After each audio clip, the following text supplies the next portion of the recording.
नमस्कार, मी दिनेश कांजी. आपण बघताय न्यूज डंका. पंतप्रधान नरेंद्र मोदी यांनी निवडणूक प्रचार सभेच्या दरम्यान केलेल्या एका विधानामुळे प्रचंड गदारोळ निर्माण झालेला आहे.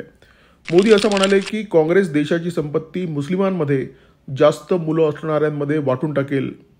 मोदींनी आपल्या भाषणामध्ये डॉक्टर मनमोहन सिंग यांच्या एका विधानाचा हवाला दिला. मनमोहन सिंग त्यांच्या पंतप्रधान पदाच्या कार्यकाळामध्ये असं म्हणाले होते की देशाच्या संसाधनांवर पहिला हक्क अल्पसंख्याकांचा आहे. मोदी म्हणाले की हा विचार शहरी नक्षलवादाचा विचार आहे आणि हा विचार तुमच्या गळ्यातलं मंगळसूत्र सुद्धा टिकू देणार नाही. पंतप्रधान नरेंद्र मोदी यांचं हे विधान ऐकून अनेकांना आश्चर्याचा धक्का बसला.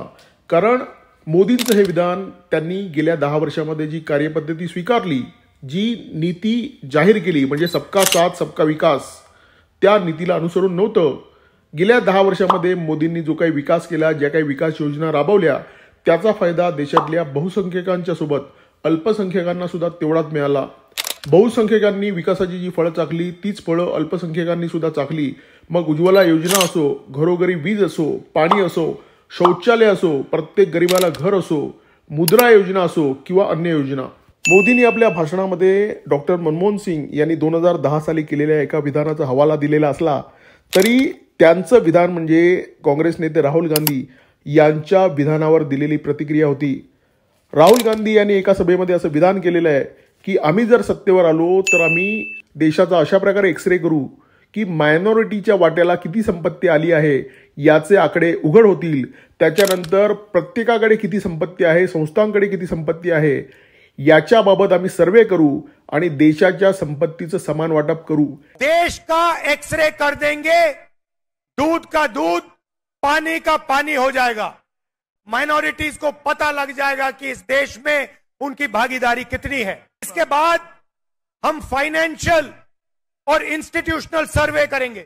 అదే విధంగా ఆర్థికపరమైన వ్యవస్థాపకమైన సర్వే కూడా చేయించబోతున్నాము. ये पता लगाएंगे हिंदू किसके हाथों में है, कौन से वर्ग के हाथ में है. और इस ऐतिहासिक कदम के बाद हम क्रांतिकारी काम शुरू करेंगे. जो आपका हक बनता है वो हम आपके लिए आपको देने का काम करेंगे.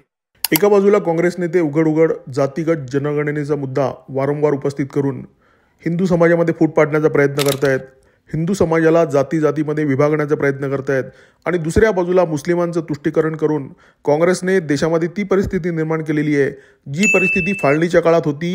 त्या काळी मुस्लिम लीगने जी भूमिका घेतली होती, ज्याच्यामध्ये हिंदू विरोध होता आणि मुस्लिमांच्या भल्याचा विचार होता, तीच भूमिका आज काँग्रेस घेताना दिसते.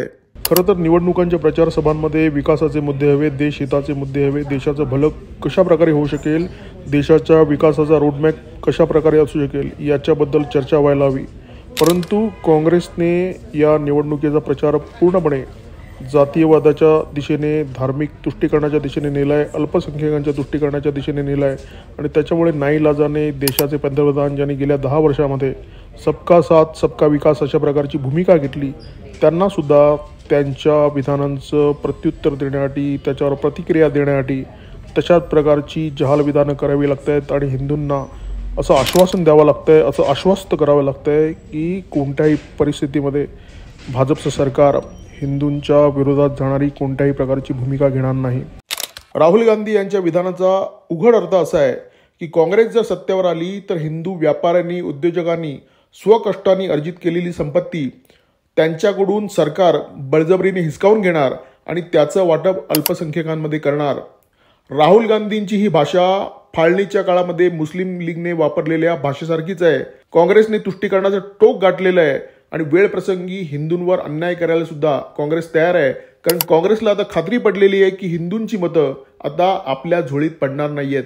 पंतप्रधान नरेंद्र मोदी यांनी या भूमिकेचा समाचार घेतल्यानंतर महाराष्ट्रातले लाचार सम्राट उद्धव ठाकरे यांनी आडून काँग्रेसच्या भूमिकेचं समर्थन केलेलं दिसतं. उद्धव ठाकरे असं म्हणालेले आहेत की काँग्रेस जर जास्त मुलं असणाऱ्यांमध्ये पैशाचं वाटप करणार आहे, देशाच्या संपत्तीचं वाटप करणार आहे, तर नरेंद्र मोदी यांनी गेल्या 10 वर्षामध्ये कमी मुलं असणाऱ्यांमध्ये म्हणजे हिंदूंमध्ये देशाच्या संपत्तीचं वाटप का केलं नाही. उद्धव ठाकरे यांची ही प्रतिक्रिया अत्यंत बिंडोक आहे. जो तुष्टीकरणाचा प्रश्न आहे, जो लांगूल चालण्याचा प्रश्न आहे आणि त्याच्यामुळे हिंदूंवर होणाऱ्या अन्यायाचा जो प्रश्न आहे त्या प्रश्नाकडे उद्धव ठाकरे यांनी उघड उघड दुर्लक्ष केलेलं आहे. उद्धव ठाकरे पुन्हा एकदा लांगुल चलनाची भूमिका घेत आहेत.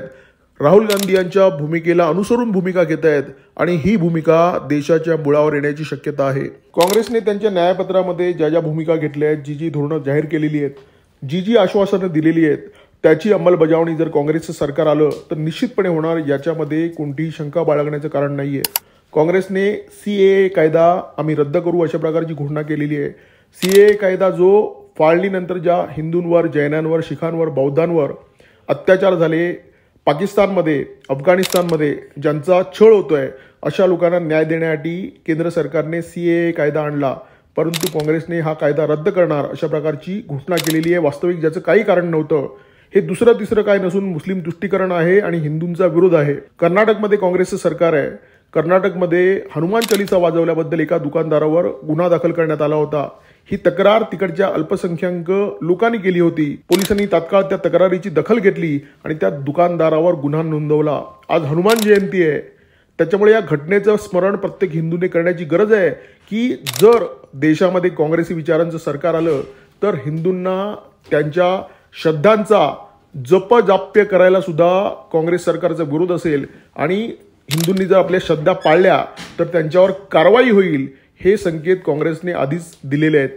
आश्चर्याची गोष्ट म्हणजे काँग्रेस नेते ज्या जाहीर सभांमधून अशा प्रकारची विधानं करतात, अशा प्रकारची आश्वासनं देतात, त्या जाहीर सभांमध्ये फक्त अल्पसंख्याक नसतात, तिथे हिंदूसुद्धा असतात. परंतु काँग्रेसने आणि काँग्रेसच्या मित्रपक्षांनी हिंदूंना गृहीत धरलेलं आहे. तुम्ही असा नसा आम्हाला फरक पडत नाही, तुम्ही मत द्या न द्या आम्हाला फरक पडत नाही, कोणत्याही परिस्थितीत आम्हाला अल्पसंख्याकांची मतं झोळीत टाकून घ्यायची आहेत, अशा प्रकारचा काँग्रेसी विचारांच्या नेत्यांचा एकूण बाणा दिसतो. काँग्रेसने हिंदूंचं धार्मिक स्वातंत्र्य आधीच धोक्यात आणलेलं आहे, अडचणीत आणलेलं आहे. हिंदू मंदिरांचा पैसा कधीच हिंदूंच्या भल्यासाठी, हिंदूंच्या धार्मिक आस्थांसाठी वापरला जात नाही. हा पैसा बरेचदा अन्य कारणांसाठीच वापरला जातो. आता हिंदूंचा स्वकष्टाने कमवलेला पैसा सुद्धा धोक्यात आणण्याचा काँग्रेस नेत्यांचा प्रयत्न आहे. राहुल गांधी यांनी केलेल्या विधानाचा अर्थ काढायचा तर हिंदूंचं आर्थिक स्वातंत्र्य अडचणीत आणण्याचा प्रयत्न सत्तेवर आल्यानंतर काँग्रेस सरकार करणार आहे.